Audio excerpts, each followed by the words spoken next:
सवाल है कि कुर्बानी फ़र्ज़ है या सुन्नत है। कुर्बानी के मुतालिक अहले इल्म का इख्तिलाफ़ है। मारूफ़ दो कौल हैं। जमहूर का कौल ये है कि कुर्बानी सुन्नत मुअक्कदा है, और बहुत से उलमा वो इस बात के कायल हैं कि कुर्बानी फ़र्ज़ और वाजिब है। जो इन दोनों अक़वाल में से राजे कौल मालूम होता है वो भी, और उसके दलाइल भी मैं आपके सामने रखता हूँ। इंशाअल्लाह उम्मीद है समझना आसान हो जाएगा इन दलाइल की रोशनी में। रसूल मुकर्रम सल्लल्लाहु अलैहि वसल्लम ने फरमाया, सही बुखारी शरीफ की हदीस है, गालिबन 984 नंबर हदीस है सही बुखारी में। प्यारे पैगंबर ने फरमाया, मन दबहा क़ब्ल सलाते फल यज़बह मकानहा उखरा। अगर किसी शख्स ने अपनी कुर्बानी का जानवर ईद की नमाज अदा करने से पहले ज़बह कर लिया है तो फल यज़बह ये अमर का सीगा है, हुक्म दे रहे हैं मुहम्मदुर रसूलुल्लाह सल्लल्लाहु अलैहि वसल्लम, फल यज़बह मकानहा उखरा, वो उस जानवर की जगह पर दूसरा जानवर ज़बह करे। रसूलुल्लाह सल्लल्लाहु अलैहि वसल्लम का अमर, आप जिस चीज़ का हुक्म दे दें वो फ़र्ज़ और वाजिब होता है। ये उसूल तमाम अहले इल्म के यहाँ मुसल्लमा है। अल अमरो लिल वजूब, कि अल्लाह का और अल्लाह के नबी का अमर फ़र्ज़ियत और वजूब के लिए होता है, इल्ला ये कि उस अमर को फ़र्ज़ियत और वजूब से फेरने वाली कोई और वाज़े दलील मौजूद हो तो फिर उस दलील के साथ उसको नदब या इबाहत की तरफ फेरा जा सकता है। जबकि यहाँ पर मेरे इल्म के मुताबिक ऐसी कोई दलील वाज़े और सरी मौजूद नहीं है जिस दलील की बिना पर हम इस अमर को फ़र्ज़ियत से नदब की तरफ या इस्तेहबाब की तरफ या इबाहत की तरफ फेर सकें। ऐसी कोई दलील मौजूद नहीं है। ठीक है, बाज़ सहाबा रिज़वानुल्लाह अलैहिम अजमाइन के अमल मौजूद हैं कि उन्होंने कुर्बानी नहीं की, इस्तिताअत के बावजूद कुर्बानी नहीं की, तो सहाबी का अमल वो रसूलुल्लाह सल्लल्लाहु अलैहि वसल्लम के सरी और वाज़े अमर को फ़र्ज़ियत से इस्तेहबाब की तरफ या इबाहत की तरफ फेरने की दलील नहीं बनता। दलील बनती है कुरान मजीद की आयत या मुहम्मदुर रसूलुल्लाह सल्लल्लाहु अलैहि वसल्लम से साबित शुदा सही मरफू हदीस, उससे अमर को फ़र्ज़ियत से नदब या इस्तेहबाब की तरफ फेरा जा सकता है। दूसरी दलील सुनन इब्न माजा की हदीस है। अबू हुरैरा रज़ी अल्लाहु अन्हु कहते हैं कि रसूल मुकर्रम सल्लल्लाहु अलैहि वसल्लम ने फरमाया, मन वजदा साअतन फलम युदाहे फला यक़रबन्ना मुसल्लाना। जिस शख्स ने कुर्बानी की इस्तिताअत पाई और फिर उसने कुर्बानी ना की इस्तिताअत होने के बावजूद, तो वो हमारी ईदगाह के करीब भी ना आए।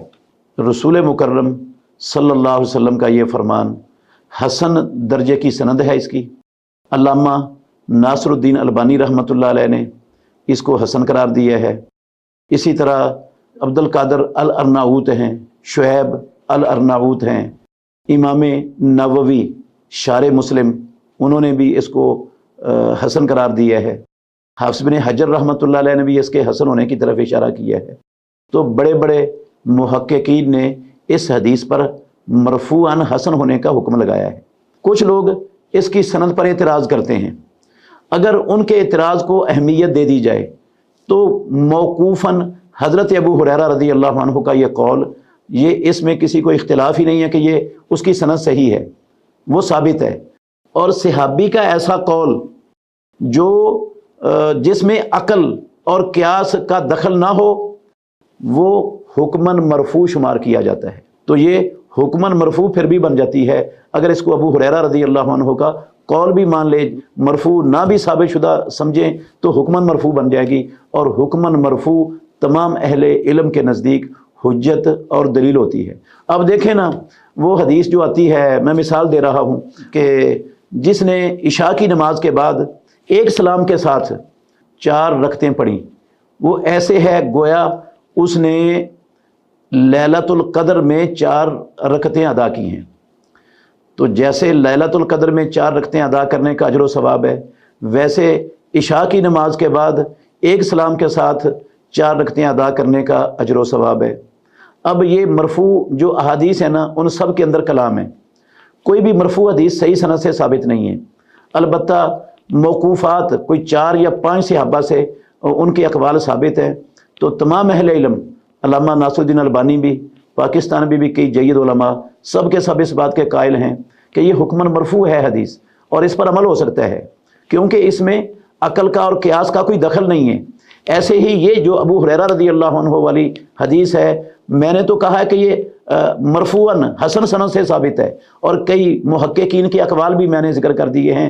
اگر چند منٹ کے لیے بفرض محال مان لو کہ مرفوعاً ثابت نہیں ہے، تو موقوفاً ابو ہریرہ رضی اللہ عنہ کا قول ہونا، اس پر کسی کا اختلاف ہے ہی نہیں کہ اس کی سند صحیح ہے، تو یہ موقوفاً اگر اس کو صحیح سمجھ لیں تو یہ حکماً مرفوع بن جاتی ہے، کیونکہ یہ ایسی بات ہے جو عقل اور رائے اور قیاس کے ساتھ نہیں کی جا سکتی۔ تو رسول مکرم صلی اللہ علیہ وسلم کا اتنی سخت وعید فرمانا کہ وہ ہماری عیدگاہ کے قریب تک نہ آئے، وہ کیوں آتا ہے مسلمانوں کی عیدگاہ کے قریب؟ جس کے پاس قربانی کرنے کی استطاعت ہے وہ قربانی نہیں کرتا۔ تو یہ اتنی سخت وعید کسی سنت مؤکدہ یا کسی مستحب عمل کو چھوڑنے پر نہیں ہوتی، یہ اتنی وعید شدید یہ فرض کو چھوڑنے پر ہوتی ہے، یہ بھی اس کے فرض ہونے کی دلیل ہے۔ باقی جو اس کی سنیت کے قائل ہیں وہ صحابہ رضوان اللہ علیہم اجمعین کے اعمال کو، ان کے فتاویٰ کو پیش کرتے ہیں، تو ایک طرف مرفوع احادیث ہوں اور دوسری طرف فتاویٰ جات ہوں اور عمل ہوں بعض صحابہ کا، تو یہ اس کے امر کو فرضیت سے ہٹانے کی دلیل نہیں بن سکتے۔